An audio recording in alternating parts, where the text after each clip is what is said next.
Então, dando continuidade, assim, já que a gente abordou já aí o que causa as variações isotópicas do sistema, do caso do estronço, neodímio e do chumbo, e também como é que a gente faz essa análise, né, as análises isotópicas, como é que elas são feitas, eu queria comentar um pouquinho sobre como é que funciona o sistema rubídio-estrôncio na natureza e de onde vêm essas razões, né? Eu espero que vocês vão entender isso rapidamente. Olha só, aqui está o seu rubídio-estrôncio, e aqui eu tenho o rubídio, tem afinidade com o potássio, então, assim, quando eu digo afinidade, eles possuem comportamento químico muito parecido, e, obviamente, o estrôncio tem uma afinidade com o cálcio, tem comportamento químico muito parecido. E observem que aqui eu coloquei também os vários isótopos de estrôncio, 84, 86, 88 e, obviamente, o nosso 87, né? E esse 87, ele é produto do decaimento do rubídio. Tem vários isótopos de rubídio também, eu não coloquei aqui, mas tem vários isótopos de rubídio. E observem que o que a gente determina, em geral, é a razão 87 estrôncio, 86 estrôncio. Poderia fazer a razão 88? Poderia fazer 84, poderia, mas, desculpa, perdão, gente. Porque é mais fácil. Gente, só um pouquinho, por favor. Só um pouquinho.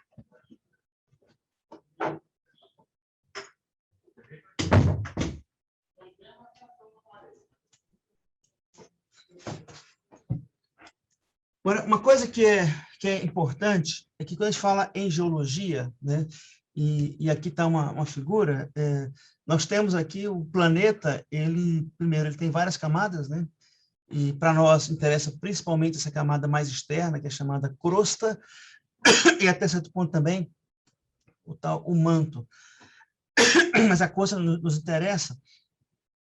E a crosta ela é dividida, na verdade, imagina um ovo, né? A casquinha do ovo seria a crosta. Então a gente vive nessa capinha bem pequena, mas a crosta é dividida em crosta continental, que é isso aqui, né? Na verdade tem um pouquinho que ela avança aqui nos oceanos, e a crosta oceânica. Então tem a continental e a oceânica. E elas têm, digamos, composições isotópicas de estrôncio muito diferentes, né? Então, para vocês terem uma ideia, a média da crosta continental ela é 7,3, 0,73. A média do manto é 0,0702 a 0,012, mas vou botar aqui 7,06.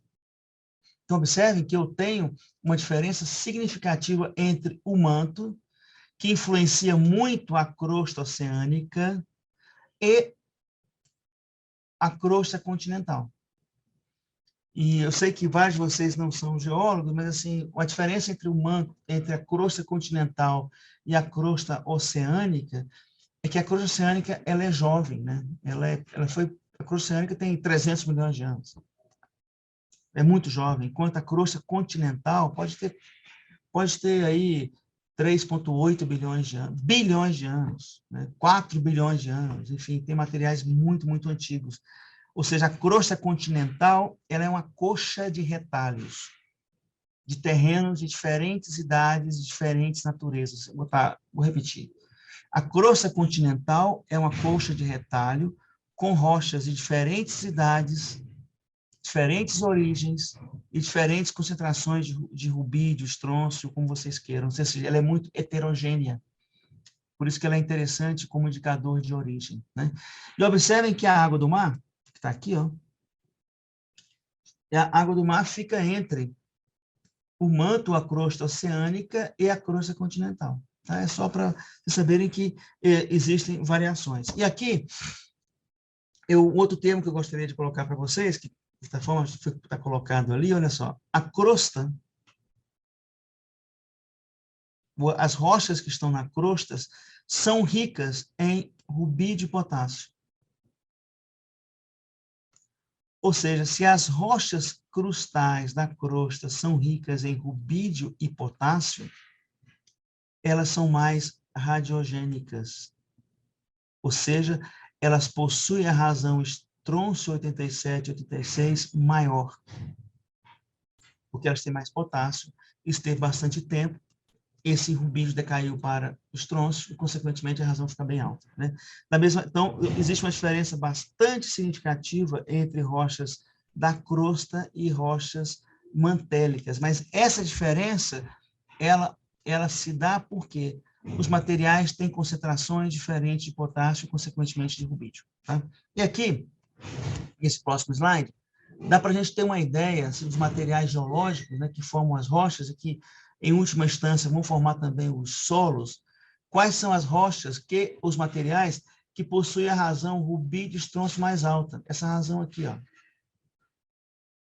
Uma coisa importante é o seguinte: quanto mais alta essa razão, ou seja, quanto mais rubídio eu tenho e quanto mais tempo eu tenho, maior vai ser a produção do estrôncio 87. E, consequentemente, maior vai ser a razão estrôncio 87, estrôncio 86. Qual é a implicação natural disso? A implicação natural disso é o seguinte: pessoas, animais, plantas que vivem em terrenos antigos e com alta razão rubídio estrôncio, e elas se alimentam dos materiais desse terreno, essas pessoas também vão ter uma alta razão estrôncio 87, estrôncio 86. Já, por exemplo, pessoas que vivem em região com calcário, aí tem uma pergunta que foi colocada há pouco tempo atrás, deixa eu botar o chat aqui, porque acho que eu já me perdi.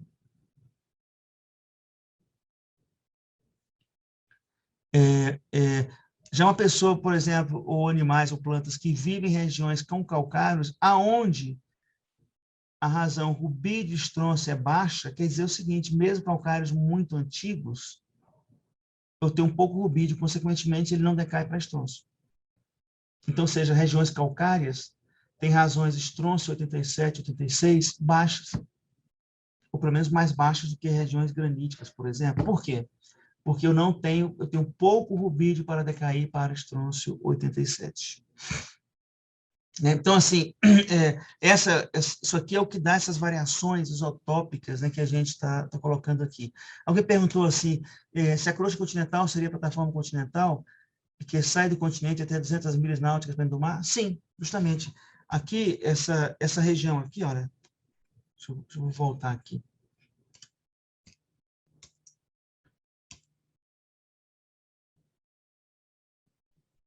Aqui. Quando eu falo essa região aqui, ó, essa região da plataforma continental, né? Na verdade, isso aqui são regiões continentais, boa parte delas coberta por mar. Então, assim, são regiões submersas, né? Mas o substrato é continental também, né? Bem, dito isso, aqui dá para a gente ver que existem rochas, como rochas que têm muita mica, feldspato, na verdade, KF, né? Principalmente mica e feldspato potássio, porque a mica também esse mineralzinho que é tipo placoide, tipo uma placazinha, é a mica, né? Ela é muito rica em potássio. E, consequentemente, rochas com muita mica e rochas com muito esse feldspato aqui, são rochas que têm razão rubídio muito alta, em geral, geram também, com o tempo, materiais com razão 87, 86 estrôncio bem elevadas. Tá? Bem, dito isso, olha só o que acontece com o tempo numa rocha. Uma rocha, ela é um conjunto de minerais. Quer dizer, tem rochas que têm um mineral só. Tem rochas que têm 2 minerais, tem rochas que têm 3 minerais. Rochas aqui, no caso aqui, imagine que eu tenho uma rocha com mineral A, uma rocha com mineral B e uma rocha com mineral C. Só que cada um desses minerais tem uma razão estrôncio, uma razão estrôncio, rubídio 87, estrôncio 86, diferente. Então, por exemplo, o mineral C, dentro dessa nossa tabelinha aqui, poderia ser uma mica. o nosso mineral B, voltando à nossa tabelinha aqui, um valor intermediário, poderia ser, sei lá, um cafeodsfato, né? Esse carinha aqui. E o mineral A poderia ser, por exemplo, um anfibólio. Ou seja, são minerais que possuem diferentes razões de rubídio 87 e estrôncio 86. E, obviamente, quando esses minerais formam uma rocha ígnea, que é essa rocha primária, né, todo mundo vai ter a mesma razão 87, 86. O que acontece com o passar do tempo? Acontece isso. Ó. Ou seja, o mineral C, que tem muito rubídio, vai produzir mais estrôncio 87. Então, a razão dele vai ficar mais elevada. Olha cá. Aqui, ó. O mineral B, que tem valores intermediários, fica um pouco mais baixo. E o mineral C fica mais baixo ainda. Se o tempo passa mais ainda, olha só o que acontece. Por que isso aqui é importante para nós? E vamos colocar assim, por que isso aqui é importante do ponto de vista de uma, seja da fauna ou da flora, que captura, enfim, o estrôncio no solo? A diferença aqui é o seguinte, se esse mineral C aqui, ó, for um mineral mais solúvel, ou seja, se ele liberar o estrôncio mais facilmente do que o mineral A, ele é que vai dominar a composição isotópica do estrôncio, seja da fauna ou da flora. Observem que isso aqui, gente, não é um fracionamento isotópico. Mas o que eu quero mostrar para vocês é que, mesmo que a gente não tenha fracionamento isotópico, como nós temos minerais que têm, digamos, solubilidade ou condições de intemperismo diferentes, eu posso gerar, a partir de uma mesma rocha, valores isotópicos diferentes. Porque as rochas e os minerais das rochas não se decompõem da mesma forma. Então, nós temos que estar atentos a isso também. Tá? E isso, como uma consequência disso, é aquilo que eu falei bem inicialmente, como se dá a transferência, né, do sistema rocha, solo, flora e fauna. Porque, na verdade, aí eu tenho uma rocha, essa rocha se decompõe para produzir o solo. Então, o solo, eu tenho um conjunto de minerais que são, nós chamamos neoformados ou não. Esse solo, a partir desse solo, a planta pega o estrôncio, na verdade ela quer pegar o cálcio, mas pega o estrôncio. E essa flora, por exemplo, a partir da flora, a fauna come a flora e acaba levando o estrôncio para cá. Então, a pergunta é a seguinte, como é que se dá essa variação isotópica dentro desse sistema? Né? E aí tem um exemplo bem legal, que é vou pular isso aqui, que é isso aqui. É um paper, né, de Frockhart, de 2015. O que esse autor fez, né, esse grupo fez? Estudou essa plantinha, que é uma planta que parece muito comum nos Estados Unidos, chamada milkweed. E também estudou borboleta em condições de casa de vegetação. Ou seja, eles fizeram um experimento em condições controladas, onde tinha a rocha, onde tinha o solo. A partir do solo, né, cresceu a milkweed, que é a planta, a fauna, e a partir da fauna também, a planta, a borboleta se utilizava dessa planta, enfim, para a sua sobrevivência. Então, em cada vegetação, e a pergunta aqui é o seguinte, como é que se dava essa variação do 87 estrôncio, aqui no caso, do 87 estrôncio? A pergunta é se a razão aqui da rocha é a mesma razão do 87 estrôncio da fauna. Ou seja, perdão aqui, está bem precisando de um tablet para melhorar a letra, né? Mas enfim, estrôncio aqui da fauna. Ou seja, a pergunta aqui é se essa razão é igual ou não é. Né? E aqui está a resposta para vocês. Espero que dê para vocês verem esse gráfico, mas aqui eu quero demonstrar aqui que é que, de fato, olha só, o que acontece aqui, aqui está o solo mineral, então aqui é o solo ainda com os minerais, comparando a composição isotópica de estrôncio desse solo com das borboletas. Observem que tem um pequeno desvio, né? Ou seja, aqui essa comparação borboleta-solo ficou boa, sim, boa, ficou razoável, mas não é uma comparação perfeita. Está indicando o seguinte, indicando que, seja lá o que acontece aqui com esse estrôncio nessa borboleta, não é a mesma razão isotópica do solo mineral. Agora, quando a gente compara, por exemplo, a borboleta com o solo orgânico, com o solo, né?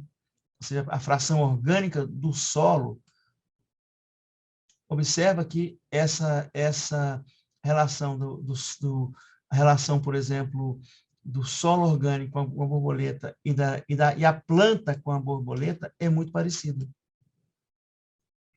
É muito semelhante. Né? Pode observar que até as aerobars são muito parecidas. O que eu quero dizer é o seguinte, até mesmo a parte mineral é parecida, mas por conta desse comportamento que eu mostrei para vocês aqui, cada mineral tem o seu grau de temperismo diferente, né? Acaba que o solo é um sistema muito mais homogêneo do que, por exemplo, o caso os minerais. Então, mas aqui eu estou demonstrando o quê? Né? Estou demonstrando que quando a composição isotópica da borboleta ela reflete a composição isotópica da milkweed, que é da planta, e reflete também a composição isotópica do solo, indicando que essa razão isotópica não varia significativamente ao longo desse processo. Tá? Bem, dito isso,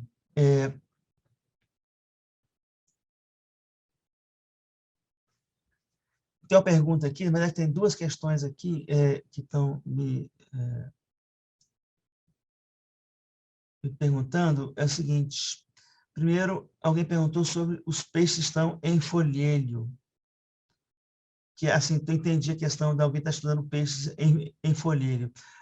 O principal é o seguinte, não tem que responder que os processos diagenéticos, ou seja, pós-deposicionais, não afetaram a composição isotópica do estrôncio do carbonato. E, de fato, se tem folhêlio, e principalmente folheiros muito ricos em potássio, é possível que você vai gerar soluções que também vão ser muito ricas digo, ricas em rubídio, mas aí nesse caso, se tiver muito, a pergunta principal é se, a questão principal é que para eu alterar essa composição do folheiro, tem que ter tempo. Né? Então, não necessariamente um folheiro vai afetar a composição do estrôncio, porque o folheiro pode ter pouco estrôncio. Agora, realmente, o estrôncio que o folheiro tiver, se for um folheiro muito antigo, vai ter uma alta razão 87, 86. Então, assim, essa questão ela é importante também para ser verificada. E tem outra...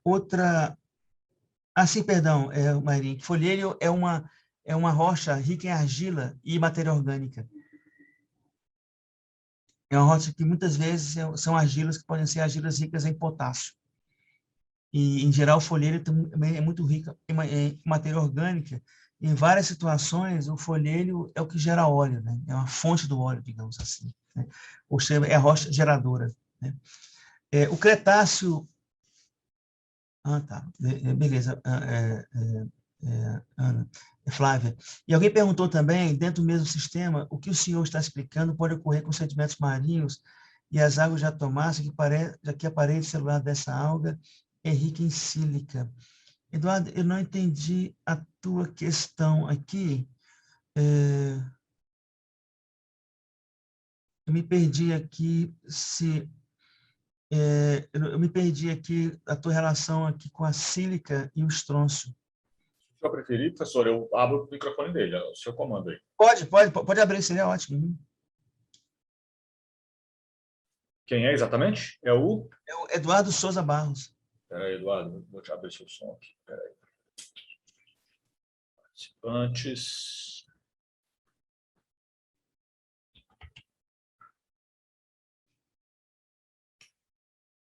Pronto, Eduardo, acho que o seu som está aberto.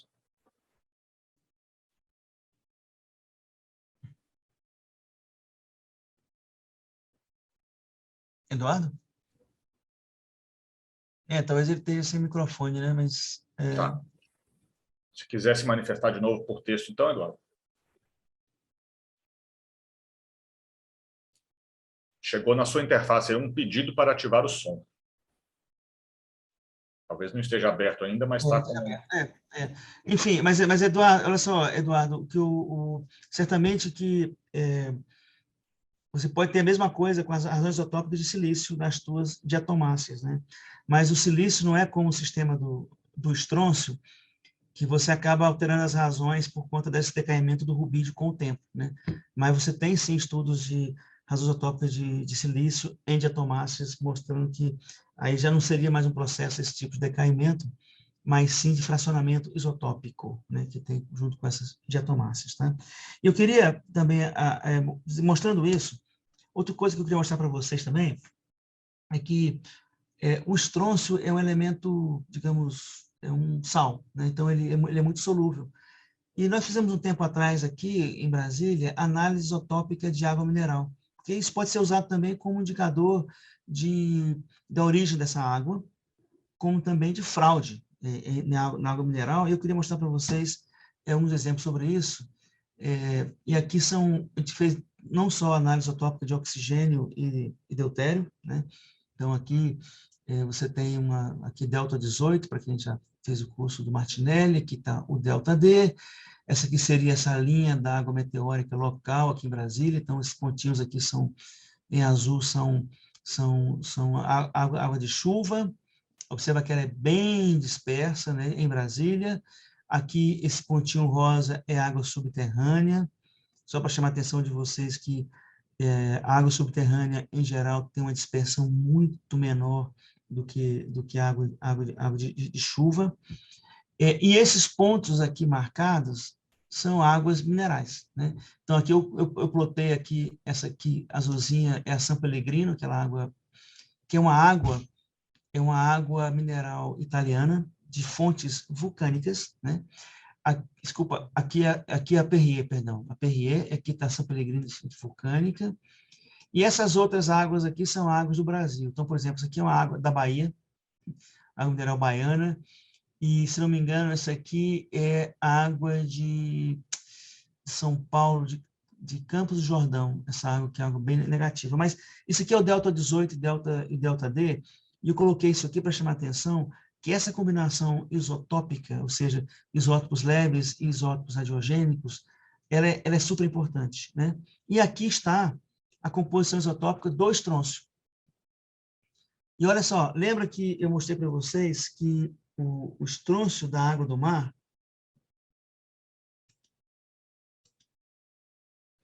é 709. E uma coisa importante, quando a gente trabalha com estrôncio, a gente trabalha com, na verdade, eu poderia colocar aqui 10. A gente procura ver variações na quinta casa decimal. 1, 2, 3, 4, 5. Então, esse aqui é a água do mar, 70910, né? Se eu voltar para as minhas águas minerais aqui, ó,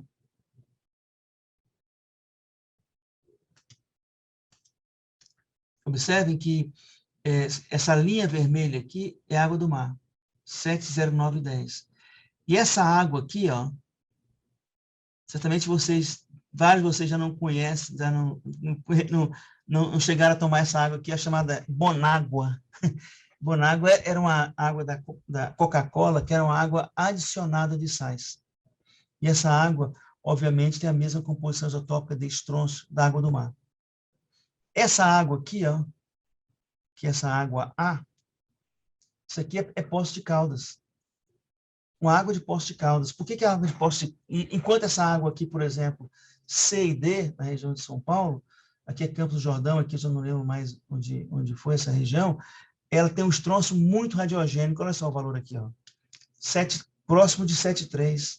Ou seja, essas duas águas minerais, são águas que interagem com rochas graníticas, com rochas antigas.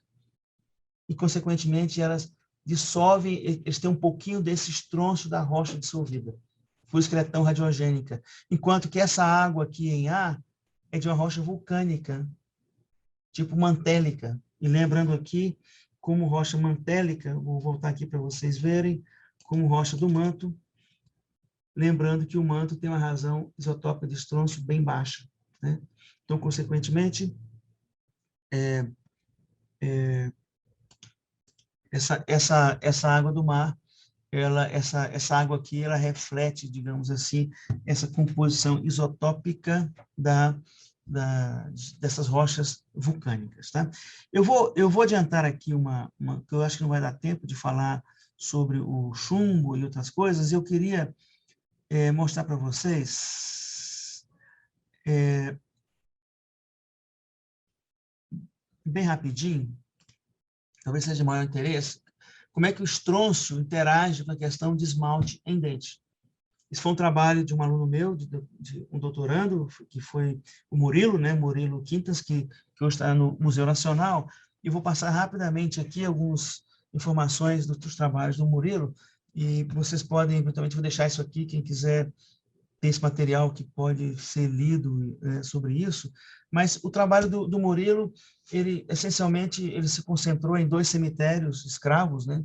Que a gente chama um em Salvador, na verdade, no Rio de Janeiro, que é o cemitério da Gamboa, em Salvador, desculpa, no Rio de Janeiro, e outro na Catedral da Sé também tem um cemitério que supostamente de pessoas de escravos, e os cemitérios, no caso aqui do Rio de Janeiro, tinha esse tipo de feição, chamados pretos novos, que eram as pessoas que eram trazidas da África, eram pessoas que estavam chegando diretamente da África, no Rio de Janeiro, e obviamente que eram comercializados, e algum tempo atrás foi-se encontrado esse cemitério, que fica bem próximo da parte central do Rio de Janeiro, e o trabalho do Murilo foi analisar a composição isotópica de dentes desses indivíduos. Principalmente, analisamos a composição isotópica de estrôncio, mas também de carbono, nitrogênio e oxigênio, que é o que eu vou mostrar para vocês aqui agora.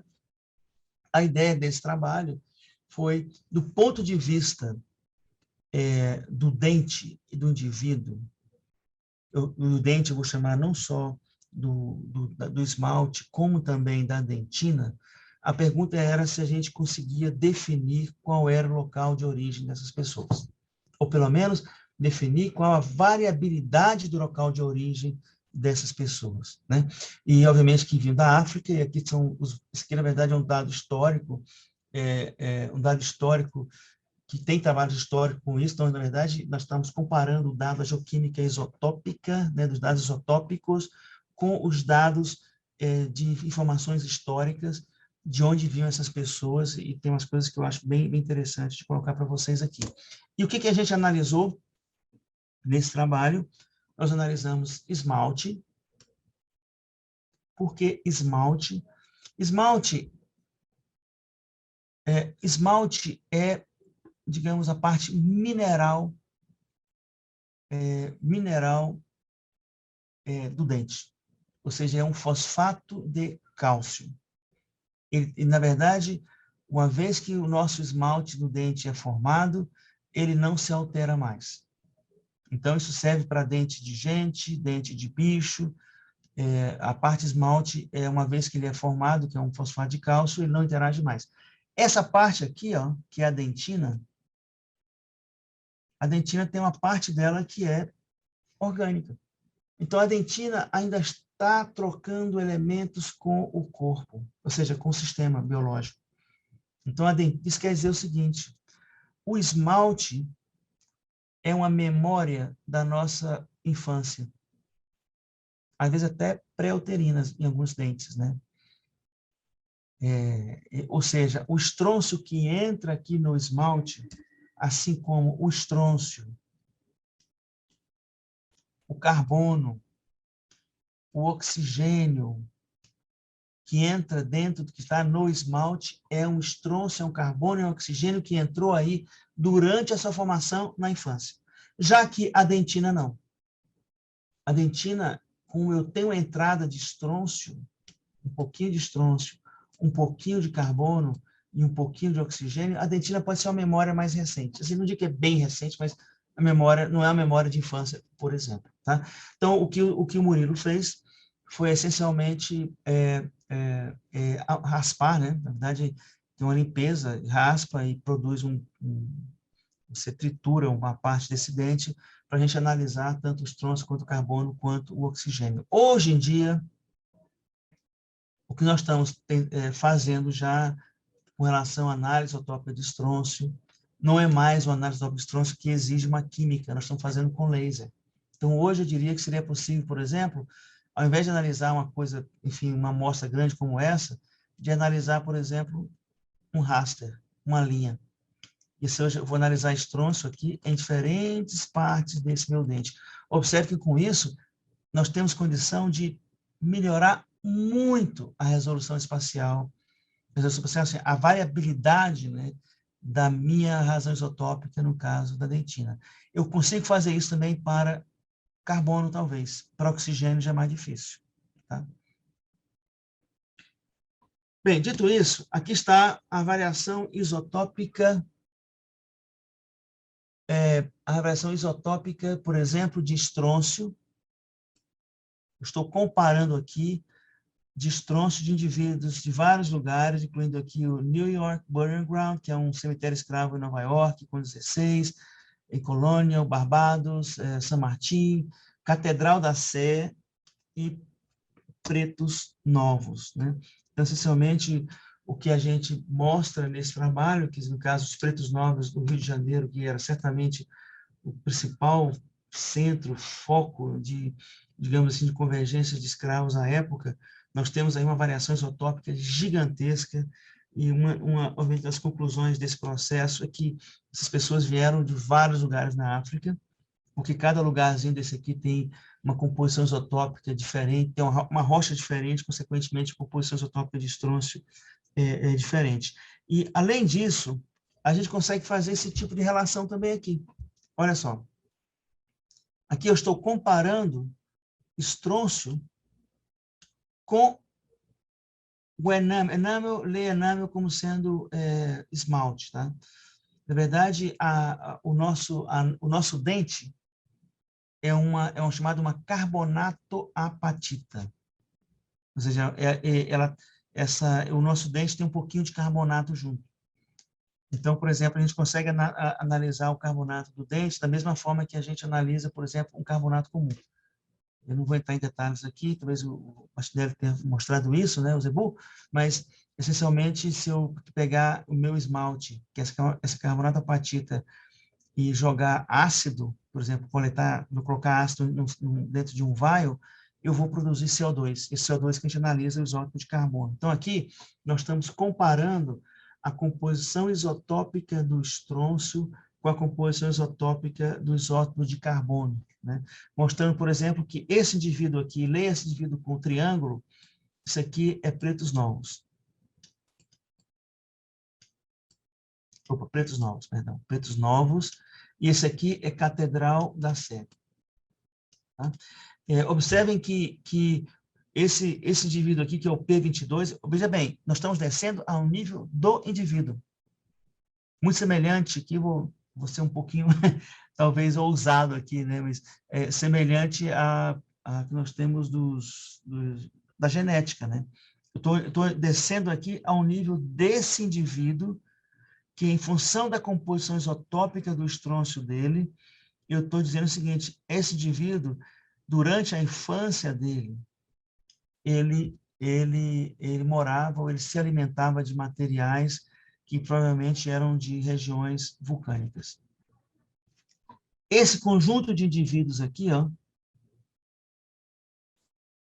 possui composição isotópica muito semelhante à água do mar. Provavelmente, ou seja, com uma indicação de que eles moravam próximo à costa. É a única possibilidade? Não. Há outras possibilidades também, como, por exemplo, terrenos calcários. Né? E esses indivíduos aqui, que é o outro contraste, viviam certamente em regiões muito antigas, ou seja, em áreas geologicamente muito antigas. Vejam que aqui eu consigo separar digamos, origem desses indivíduos. Mas olha, aí outra pergunta que eu vou para você é o seguinte, você pode perguntar para mim assim, puxa, Roberto, mas de onde vem o estrôncio? Ou seja, de onde vem o estrôncio que eu tenho? Ou de onde vem o estrôncio que está no meu dente? Ou no meu esmalte? Isso vem da comida que eu como vem também da água que eu bebo. Então, na verdade, esse estrôncio é uma contribuição tanto da água, ou seja, tanto da água, do líquido, quanto do sólido que a gente ingere. Mas, de qualquer forma, dá para ver claramente aqui que esses indivíduos que estavam no cemitério dos Pretos Novos, cada um veio de um lugar diferente. E, além do mais, observem aqui, ó, uma coisa importante, que quando a gente compara com o estrôncio é interessante, olha só, esses indivíduos aqui são diferentes desses indivíduos aqui do ponto de vista do carbono. Ou seja, nós temos fontes de carbono diferentes aqui. Será que eu posso ter aqui a fonte alimentar C3 e fonte alimentar C4?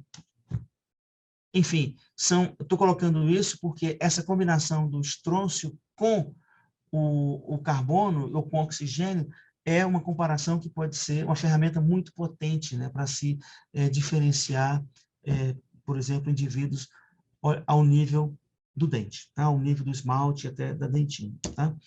E, dito isso, aqui é outro trabalho também só sobre essa questão, para mostrar para vocês. Esse foi um trabalho anterior com relação aos pretos novos, né? E aqui já é um pouquinho diferente, são dois trabalhos onde nós estamos aqui abordando mais material arqueológico e olhando sambaquis.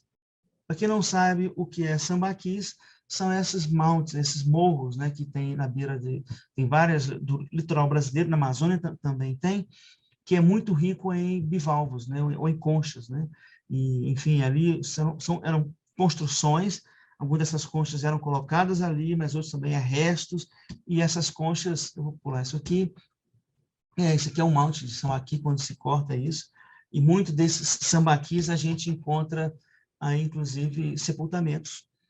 E uma das coisas que ele fez também, tanto no mestrado quanto no doutorado dele, foi analisar também o dente desses indivíduos. E aqui, para nós, eu queria colocar isso aqui, mostrar essa figura, para mostrar o quanto é diferente uma população, digamos, de circulação restrita, como é o caso dos sambaquis, para uma população, como é o caso dos pretos novos, né, tanto da Sé quanto do Rio de Janeiro, aonde era uma população que as pessoas já circulavam.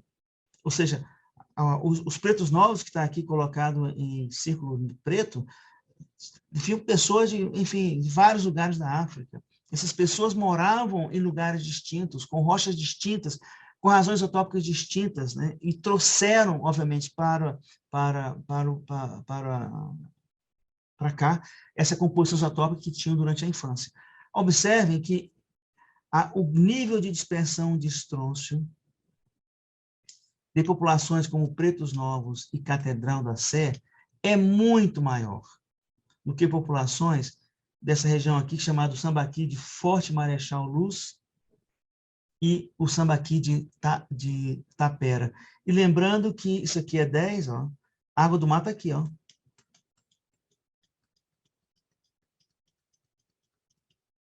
Água do mar.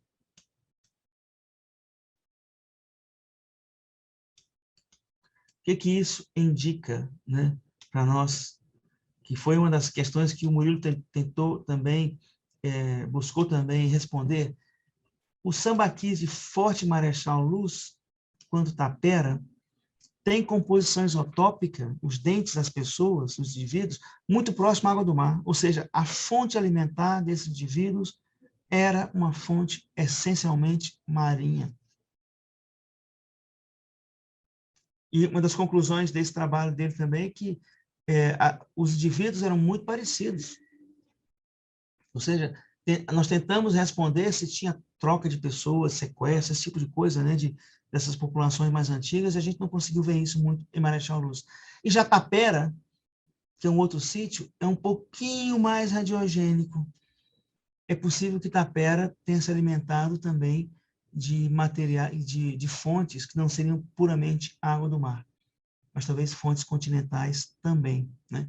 Então, essa é uma conclusão de mostrar que essas populações mais antigas, obviamente, tinham muito menos acesso à troca de alimentos, enfim, a fontes outras, tendem a ter uma composição isotópica de estrôncio muito mais homogênea. Tá? Eu vou aproveitar agora, mudando de assunto, esse é um assunto voltado aí para a questão de Forte Marechal Luz. Eu queria mudar de assunto, vou continuar no estrôncio, não sei se vai dar tempo de ver outros parâmetros isotópicos, como o neodímio, mas eu acho que é importante a gente manter aqui, porque vai ficar mais fácil para vocês, e o neodímio é muito parecido. E aqui eu queria falar sobre isótopos de estrôncio em rios da Amazônia, porque eu acho esse tema assim, muito interessante, porque eu acho que ele abre perspectivas de, digamos assim, de aplicações, né, em forense bem interessantes. E de onde começou tudo isso? Né? Onde que eu comecei a me envolver com relação a isso? Aqui é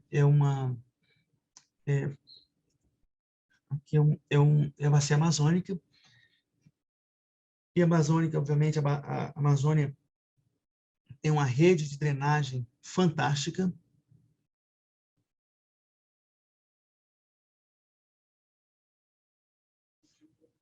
Perdão, tem uma pergunta aqui do Eric Fabrício.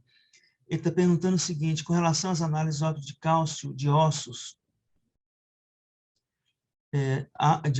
carapaças e unhas em quelônios, qual seria a origem da memória do maior para o menor?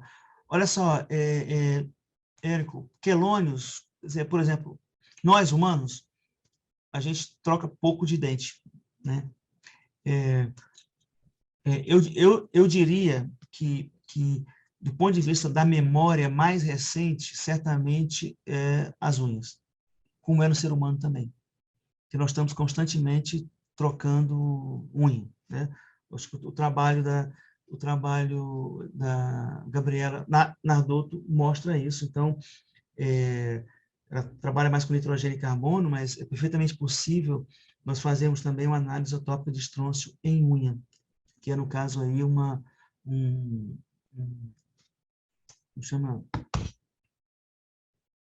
tecido, e me fugiu aqui o nome do tecido, mas, enfim, a unha é uma cartilagem, mas, assim, a unha é interessante porque eu tenho cálcio na unha, nós temos queratina, justamente, nós temos enxofre na unha, nós temos nitrogênio na unha, a gente tem carbono na unha, temos oxigênio na unha,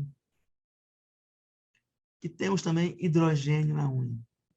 Então, observa que a queratina, ela é um material que ela tem um certo grau de preservação também, né? Que possibilita a gente, então não é unha, então beleza, não sei o que é não sei ele está colocando aqui que nas placas em quelônios, assim, a placa não, tudo bem, mas onde nós temos unha que são queratina, é um material que possibilita a gente fazer análise multiisotópica. Eu acho que isso ainda não foi feito, ou foi pouquíssimo feito, né? E pode trazer soluções bem interessantes. Com relação à carapaça de quelônio, pelo pouco que eu conheço, eu sei que o Marinho também trabalha com isso, e há poucos dias atrás eu conheci alguém também que trabalha com quelônios. É possível que a carapaça do quelônio guarde informações sobre variação da composição isotópica durante a vida desse organismo. Da mesma forma que os otólogos, que eu vou mostrar daqui a pouquinho. E os ossos também. Eu sei que, por exemplo, não do ponto de vista de quelônio, mas do ponto de vista de jacaré, se eu não me engano, eu já vi estudos onde alguns ossos de jacaré também têm memória histórica com relação a estrôncio. O que eu digo memória histórica? A memória de onde esse animal passou, do tipo de água que ele passou, pelo menos do ponto de vista do estrôncio. Tá? Bem, dito isso, porque a bacia amazônica Opa, eu já me perdi aqui, peraí. Opa, parece um pouquinho. Eu estava aqui com relação à rede de drenagem da Amazônia, e a pergunta que é... Sim, outra vez aqui a Flávia perguntando, a queratina é secundária? Mas eu sei que a queratina tem todos esses elementos químicos que eu já reportei aqui. E se ela tem cálcio, é possível que ela tenha estrôncio. E, consequentemente, ela é passível, sim, de análise isotópica de estrôncio. Agora, eu não sei se queratina tem potássio. Porque se queratina tiver potássio, aí eu tenho que fazer uma separação química, né? Na verdade, eu ainda não analisei com laser. Uma coisa que eu quero fazer com laser, analisar queratina com laser e ver se tem potássio. Porque se não tiver potássio na queratina, ela também não vai ter rubídio. E, consequentemente, eu vou poder analisar a composição isotópica do estrôncio na unha, né, na queratina, diretamente com laser e com alta resolução espacial. Então, teoricamente, podemos até analisar como é que varia a composição isotópica de estrôncio ao longo de uma linha de crescimento de uma unha, né? Então, o fato de ser mineral ou não, mas tendo estrôncio, não tem problema. Eu posso fazer a análise isotópica do estrôncio da mesma forma, tá? Então, voltando aqui a... mas acho que tem cálcio também, viu, Flávia? Veja aí que tem cálcio também, né? Um pouco de cálcio na queratina. Isso para mim é um indicador importante, que se tem um pouco de cálcio, talvez tenha um pouco de estrôncio também. Mas voltando aqui à questão da Amazônia, uma coisa importante é que esses são os rios da Amazônia. Esses rios da Amazônia não drenam. O que eu digo drenam? Não nascem no mesmo tipo de terreno geológico. Então, aqui está um mapa geológico, né? Esse é um mapa geológico, aonde aqui seriam as rochas dos Andes. Aqui as rochas que nós chamamos, são rochas antigas do Crato Amazônico. Ou seja, os rios da bacia amazônica lavam, lixiviam rochas de diferentes naturezas e de diferentes cidades. E uma coisa que eu adianto para vocês é que quanto mais antiga for essa rocha, obviamente mais radiogênica do ponto de vista de estrôncio ela vai ser. Quanto mais jovem for essa rocha e ela for mantélica, menos radiogênica ela vai ser. Então, isso quer dizer o seguinte, olhando para esse mapa aqui, que é o mapa geológico que eu estou mostrando para vocês, a pergunta qual é o nível de variabilidade da composição isotópica de estrôncio de rios amazônicos? Porque, vejam bem, se os rios da Amazônia têm variações isotópicas grandes, isso quer dizer que os organismos que vivem nesse rio vão capturar estrôncio a partir dessa água. Então, por exemplo, um peixe que vive no Rio Solimões, vai ter uma composição semelhante ao Rio Solimões. Já um peixe que é do Rio Madeira vai ter semelhante ao Rio Madeira. E é isso que a gente tentou investigar. E aqui, esse está um trabalho que a gente publicou sobre isso, né, onde nós analisamos aqui o estrôncio dissolvido. O que é o estrôncio dissolvido? O estrôncio está dissolvido na água. E, consequentemente, é o estrôncio que o peixe vai pegar. É o estrôncio que a plantinha aquática vai pegar, e assim por diante, né? E esse trabalho, eu diria que foi a partir daqui que eu comecei a me envolver, né, com o pessoal da área de ecologia, que trabalha com peixe na Amazônia, e onde a gente começou a trabalhar com tudo isso. Foi bem legal de fazer isso aqui, e a partir daí gerou uma série de outros trabalhos à frente, que eu vou mostrar para vocês algumas coisas sobre isso, né? Aqui está um resultado desse trabalho, onde nós mostramos, aqui são diferentes pontos da Amazônia, né? O Renabaque, Porto Velho, Francisco Orellana, Óbidos, tem outros pontos para cá também, enfim, tem vários pontos, onde está sendo, e aqui está mostrando que nós analisamos água que foi guardada entre 2003 e 2012, analisando o estrôncio. Ou seja, pegamos essa água, separamos o estrôncio e analisamos a composição isotópica. E olha só o que nós observamos. Observamos o seguinte, esses rios aqui, ó, aqui embaixo, esse aqui é um rio chamado, foi um ponto chamado Francisco Orellana, que fica no Equador, aqui, ó. Esse rio era super interessante, porque esse rio drena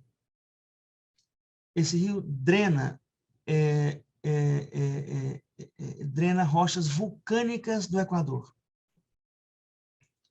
quando eu digo que ele drena rochas vulcânicas do Equador, são rochas vulcânicas mantélicas. Então, e olha só, vou voltar para vocês aqui verem novamente o que isso significa e a implicação disso aqui serem rochas mantélicas, né?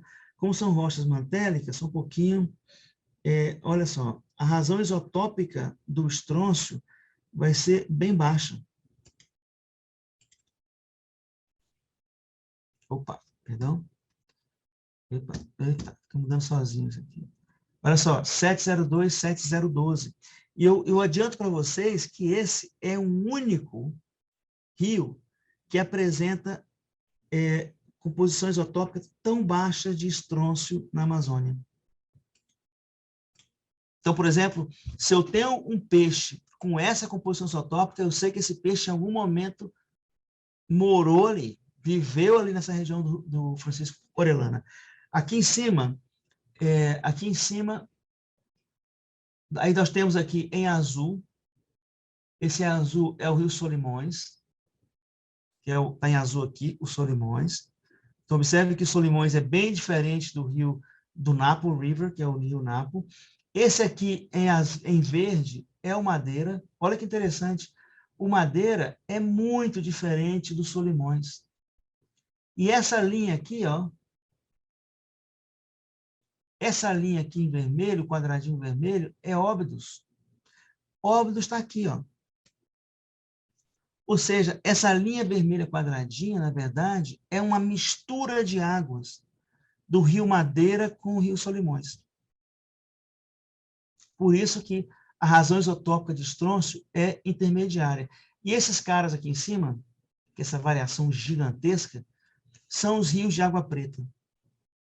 Que rio que é esse? O Rio Negro, o Tapajós, que são rios que, em última instância, olha só, são rios que drenam esse tipo de região aqui, ó. São as áreas mais antigas da Amazônia. O Tapajós drena isso aqui, ó. São regiões antigas. Já tanto o Madeira quanto o Solimões drenam coisas mais jovens. Então, em outras palavras, né, o que eu quero mostrar para vocês é que a água desses rios tem uma memória ou tem uma relação com as rochas que elas drenam. Tá? Alguém perguntou aqui sobre isótopos de ouro. Eu acho que ouro é monoisotópico. Ou seja, não tem como medir as isotópicas de ouro. Mas eu posso conferir. Pode conferir isso aí olhando aí o chamado tabela de nuclídeos. Tá? Então, voltando aqui, aqui essa figura de baixo é um detalhe para mostrar assim, para mostrar a diferença do rio Solimões e do Beni, ou Beni Madeira, né? Observando que o Solimões, e aqui seria o Solimões, desculpa, o rio Amazonas, né, em Óbidos, mostrando realmente que o Amazonas em Óbidos é uma mistura, na verdade, do Solimões com o Beni. Alguém pergunta assim, mas, Roberto, e o Madeira? Madeira não, e o negro? Por que você não botou o negro nessa história aqui? Eu não botei o negro, sabe por quê? Porque, embora o negro que esteja aqui tenha uma alta razão isotópica de estrôncio, o Rio Negro praticamente não tem estrôncio. Ou seja, a concentração do elemento estrôncio no Rio Negro é muito baixa. E é muito mais baixa do que no Rio Madeira e no Rio Solimões. Então, acaba que quando o Rio Madeira, o Rio Negro, ele se mistura com os dois, ele não contribui em nada.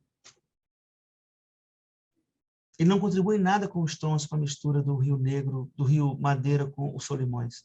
Né? Quem vai dominar o sistema é quem tem mais estrôncio elementar. Eu coloco isso porque, gente, isso aqui, essa linha tracejada, é um balanço de massa que a gente fez. E que é um balanço de massa? É fazer um cálculo da quantidade de estrôncio e da composição isotópica do estrôncio no Rio Solimões, e se eu misturar isso aqui com a quantidade de estrôncio em Rio Madeira, o que vai dar? E dá nessa linha tracejada. Indicando que praticamente o Rio Negro, que são os rios que são rios de água preta, né? que não tem material em suspensão, não tem sedimento, a concentração de estrôncio é muito baixa. Então, ele acaba não afetando o sistema, muito embora ele tenha uma razão isotópica de estrôncio muito peculiar e muito alta e muito radiogênica. Eu queria também mostrar a atenção de vocês aqui, uma coisa peculiar também, é isso aqui, ó. Isso aqui é o Rio Madeira. O Rio Madeira, a razão isotópica de estrôncio, ela varia com a sazonalidade. Ela não é como o Solimões. O Solimões, a composição isotópica das águas de Solimões é constante o ano inteiro, 709. Muito parecido, inclusive, com a água do mar, né? Já o Madeira, ele flutua muito, né? E a razão para isso está aqui, ó. Por que eu estou colocando isso? Porque isso se reflete, daqui a pouco vou mostrar para vocês, nos otólitos dos peixes, né? Aqui, esse gráfico, aqui está a amostragem, de 2003 a 2011. Aqui está mostrando razão isotópica e aqui está a concentração. Vejam bem, razão isotópica é diferente de concentração.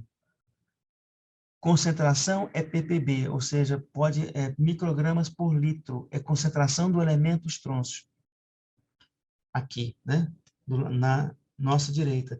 E aqui está a razão isotópica. E o que acontece, coisa bem interessante, o que acontece em Huajuabaque, deixa eu pronunciar isso aqui, fica no Peru, em Huajuabaque, o que está a linha tracejada é concentração de estrôncio. Olha só, quando a minha concentração cai, indica que é chuva.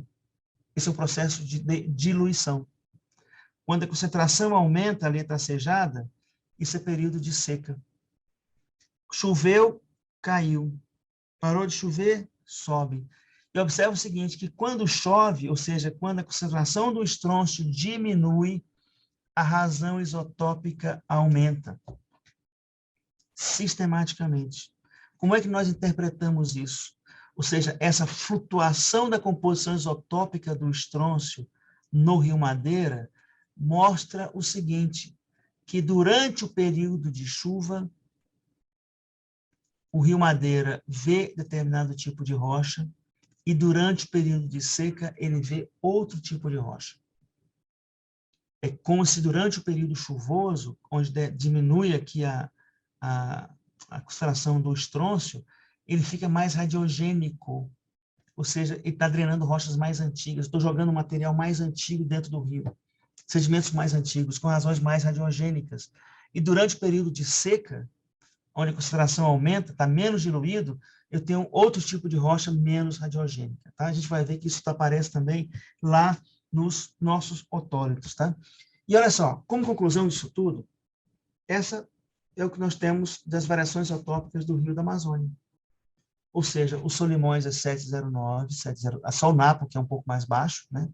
O Madeira, boa parte dele é 716, a bacia do Beni, mas tem uma bacia aqui também do Mamoré, que que é 724. Essa diferença de 0,72 para 7,1, ela é gigantesca, ela é grande. O Tapajós é 7,3 e o Negro é 7,3. E, obviamente, que Óbidos é uma mistura de tudo, que é 7,11. Olha só, isso aqui é uma ferramenta fantástica, pelo menos para animais aquáticos, do ponto de vista de origem. Porque se um animal aquático, uma planta, enfim, que é associada ao rio, tá? Ao rio, está na região dos Solimões, vai ter essa razão aqui. Em região ao Madeira e o Beni vai ter essas razões. E essas razões que eu falei para vocês é uma diferença bastante grande. Por quê? Nós trabalhamos na quinta casa decimal. Eu quero dizer o seguinte, do ponto de vista de animais aquáticos que dependem do rio, eu diria que o estrôncio é muito robusto em rios amazônicos. E esse mesmo procedimento, essa mesma metodologia, nós podemos trazer para outras drenagens. E não precisa ser uma drenagem do tamanho da Amazônia. Pode ser uma drenagem pequena. Isso porque o Solimões reflete o quê? Reflete os tipos de rocha que estão sendo drenadas aqui, ó, do Solimões, assim como o Beni. E para finalizar, só para mostrar também, esse foi um trabalho com parceria nossa também, com o Mark Quiller, onde nós analisamos aqui otólitos e escama de peixe. E, obviamente, o que acontece com otólito e escama de peixe, né? Aqui está o cálcio, tá a água. A água tem um cálcio, tem os trônicos 87, 86. Veja bem aqui eu não estou preocupado mais com o tempo, porque o estronço já está mais radiogênico, ou seja, os materiais já são menos radiogênicos ou mais radiogênicos. Mas, de fato, esses organismos, como o peixe, ele pega o estronço que está junto com o cálcio da água e leva isso para onde? Para um ossinho que nós chamamos de otólito, que nada mais é do que uma aragonita. E olha só que interessante. Aqui é uma comparação da composição isotópica da água de estrôncio com a composição isotópica do peixe. Se não me engano, e aqui eu estou comparando scale, que é escama, com otólito. Observe o seguinte, olha só. Esse aqui é um peixe do rio Solimões, esse aqui é um peixe do rio Beni, e aqui é um peixe do rio, outra parte também, mas de Madre de Deus, né? Observem que eu consigo separar, mesmo dentro da bacia do Beni, peixes de diferentes origens. E que coisa importante, que o otólito é idêntico à escama. Como está mostrado aqui também, olha só, otólito e escama, né? Ou seja, enquanto no otólito eu preciso matar o peixe, na escama não necessariamente eu preciso matar o peixe. Então, assim, é uma ferramenta de identificação, e eu queria mostrar para vocês mais um trabalho também que a gente fez. A gente participou junto com o Marco, não assim, esse aqui particularmente, né, que é com o Fabrício, que ele, nesse caso aqui, a gente trabalhou com otólitos, e otólito de peixe é isso aqui. Isso aqui é um otólito. O que é um otólito, né? Eu aprendi que o otólito é um ossinho. Otos vem de ouvido, né? Litos, pedra. Então, é uma pedra no ouvido, de fato, né? E olha só, isso aqui são otólitos que, se não me engano, de um peixe marinho. Eu vou confessar para vocês que esse peixe aqui foi um almoço, um almoço de família, que a gente estava lá em Parnaíba e a gente pediu peixe e eu consegui encontrar os otólitos na cabeça desse peixe e eu acabei usando isso aqui como padrão, né? Porque esses peixes aqui são peixes marinhos. Então, ele reflete a composição isotópica da água do mar. E, de fato, nós analisamos esse carbonato, esses otólitos, tanto por solução quanto por laser, e realmente ele é super homogêneo, porque a água do mar é muito homogênea, né? Já um peixe amazônico é isso aqui, ó. Então, aqui em A é onde o peixe nasce, e em B é onde o peixe foi capturado. E a pergunta é, a questão, né? Como eu não tenho potássio e nem rubídio, eu posso fazer essa análise com laser. Eu não sei qual é o tamanho disso aqui, mas isso aqui muitas vezes pode ser talvez aqui, isso pode ter 1 centímetro. Como aqui, ó, 1 centímetro de comprimento. E ao longo desse 1 centímetro, eu posso analisar, eu posso ter, brincando aí, sei lá, 500 análises isotópicas de estrôncio. Ou seja, eu quero saber como é que variou a composição isotópica ao longo dessa linha. E essa variação reflete o local aonde o peixe passou. Tá? Aqui é o que está mostrado aqui. Aqui está o nosso mount. Nós estamos fazendo isso já em Brasília. É a análise isotópica no caso, de otólitos ou de carbonato com laser. Não é a mesma coisa de uma análise, eu diria, em solução, porque o erro analítico é maior, o laser é mais estável, mas enquanto numa solução a gente trabalha com 5 casas decimais, aqui com laser a gente trabalha com 4, que dá perfeitamente para fazer várias inferências e vários estudos interessantes. Então, aqui está os meus otólitos, né, que eu mostrei para vocês que eu coletei do almoço de família, e aqui são otólitos que nós estamos analisando com laser, ou seja, estamos trabalhando agora com resolução espacial super alta, né? E aqui, só para vocês terem uma ideia, não sei se isso vai funcionar, esse é o laser que a gente trabalha, então, Olha, o que é essa análise com laser, né? Acho que essa aqui... Eu tinha colocado um filmezinho aqui, mas não vai rodar. Isso aqui, ó, tem 300 micras.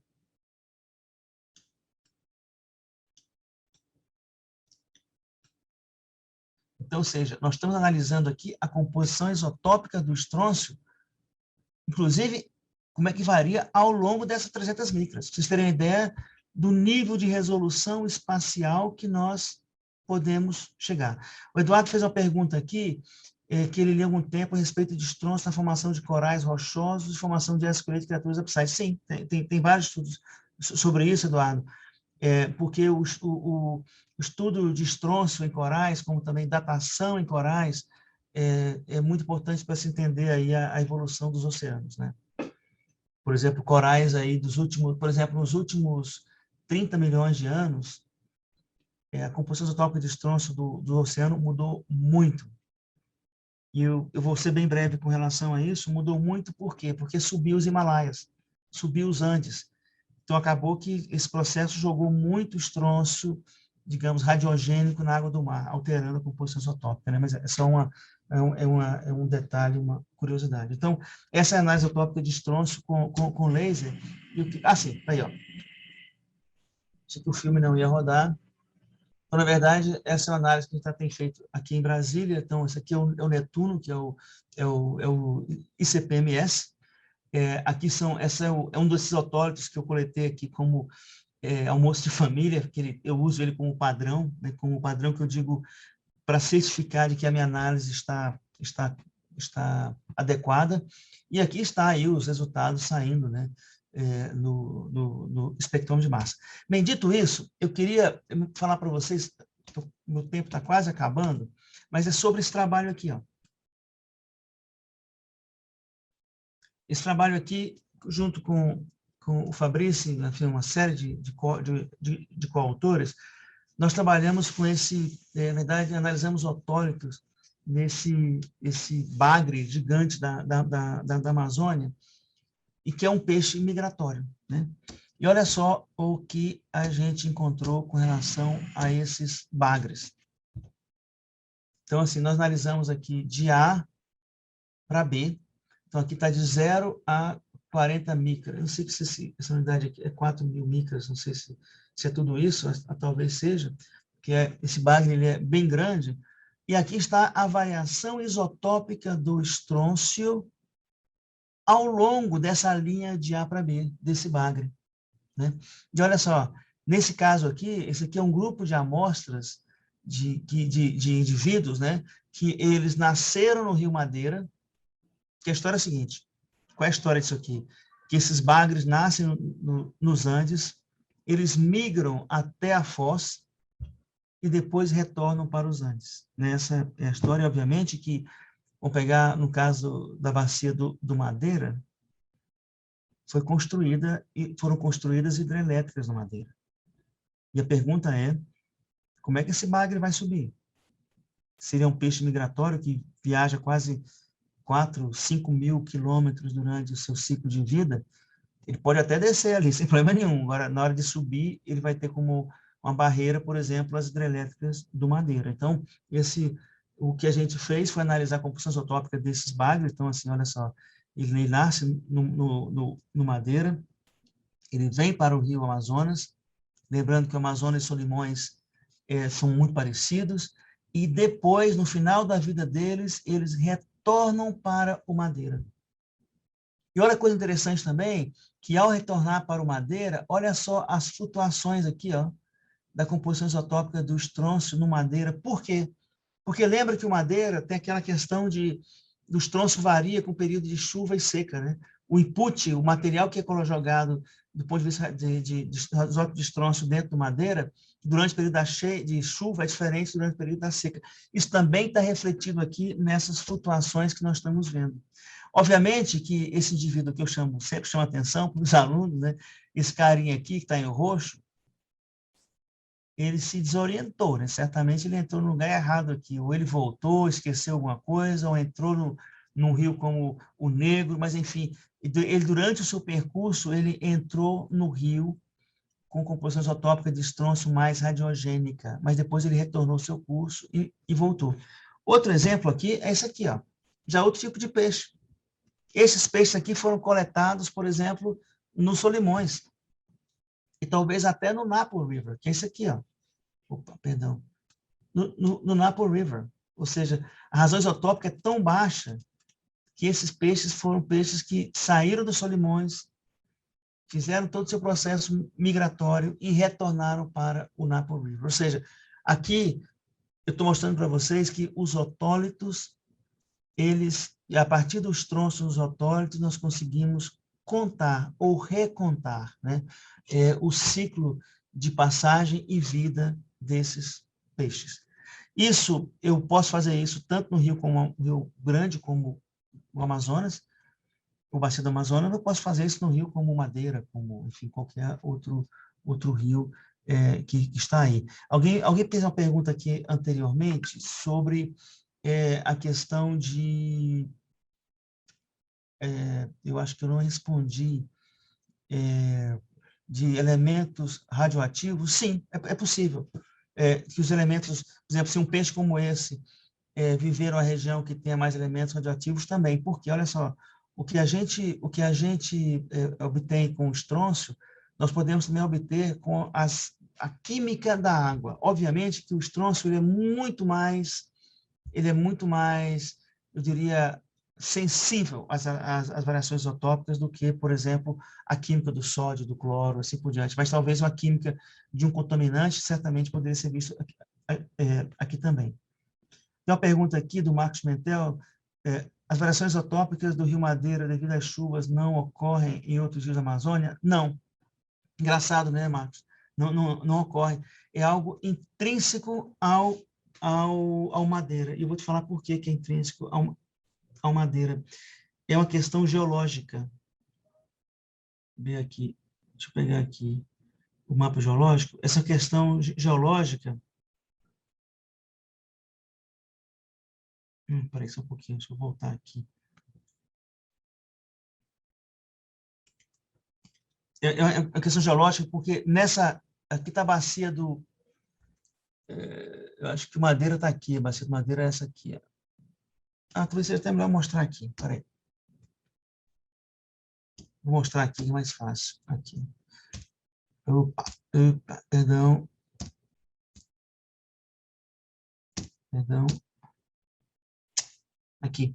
O que acontece, Marco, nessa região aqui, ó, existe o que nós chamamos de uma unidade geológica de idade do Devoniano, né? Enfim, eu sei que esse nome para vocês não vai significar muita coisa, onde essa unidade geológica ela é muito radiogênica, porque ela foi formada a partir da erosão de rochas do Craton. E essa unidade do Devoniano é justamente a unidade que é erodida durante o período de chuva. Então, ela é muito radiogênica. E a gente não tem essa heterogeneidade geológica, por exemplo, na Bacia dos Solimões, com exceção, obviamente, do Napo River, mas que é uma área muito menor, onde tem os vulcões, por exemplo, do Equador, né?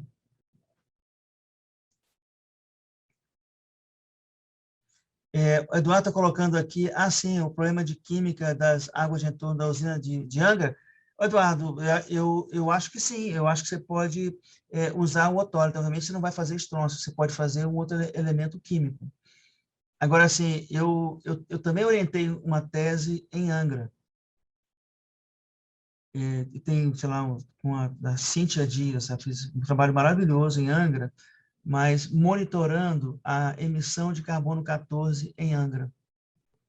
Realmente, toda usina nuclear, ela emite carbono 14. O trabalho da Cíntia, se quiser, eu posso te passar esse trabalho.